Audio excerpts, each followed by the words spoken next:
आमचं गाव आवे, पंढरपूर तालुका. असं वंचित होतं की आम्हाला शिरपूर जायची आवश्यकता नव्हती. आणि एक उलगीत खड्डं होतं, गाड्याचं खाली इंजिनाला थटायचं, काही पाही पाजरायची, फुटायची. बाहेर निघायला मार्ग नव्हता, कष्ट होता आमचा. ते मुरुम टाकला, ह्याबद्दल तुमचं मी हार्दिक अभिनंदन करतो. बागलनं टाकला मुरुम. हा. त्याबद्दल बी आम्ही त्यांचं एकदम कोणापासून पूर्ण मनापासून आभारी आहे. पूर्वीपासून अडचण आहे, का बंधारा केला म्हणा केलाय.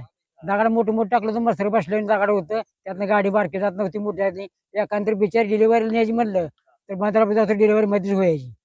अशी अडचण होती. पण ती काय लोक काय कोण आमची काय दान घेतलं नाही, काय नाही काय नाही.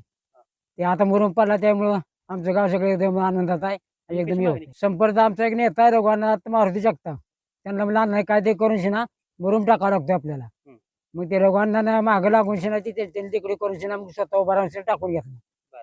त्याबद्दल अण्णाच बी आम्ही आभारी मानतो आणि टाकणारच बी आभारी मानतो. बागलाची कामं तरतरी नाही ती आणि काम करत आले ते बागल. त्यांना कुठलीही अडचण येणार नाही, कामाला मागे जाणारा माणूस नव्हती. वेळच्या वेळ सांगितलं म्हणलं काम ती करणार, पोरं हाती धरणार. असं बागलाच काम आहे. ती बघू घेईन, ही करू घेईन, फेडलायचं पण वर्षी बघायचं असं नाही. सांगितलं म्हणलं काही म्हणणार, समोर बागला तरी गेलं की ते म्हणतात तर काय तुझी बाबा अडचण आहे म्हणून मोहर घेणार. असं म्हणजे माणूस घेतला बागला आहे आणि कामाची दूर करणारा माणूस आहे. हे मत 100% निवडून येणारच आहे, का तर त्यांची काम आधी सांगते ती. 100% निवडून येणार आहे, काम त्यांची आधी सांगते ती. कामाची आधी मतलब आहे, त्यांचे इलेक्शन लागू न लागू पण ते काम करण्याला महत्व आहे. त्यामुळे आमची अडचण झालेली आहे, आमची पूर्ण त्यांना पाठिंबा आहे.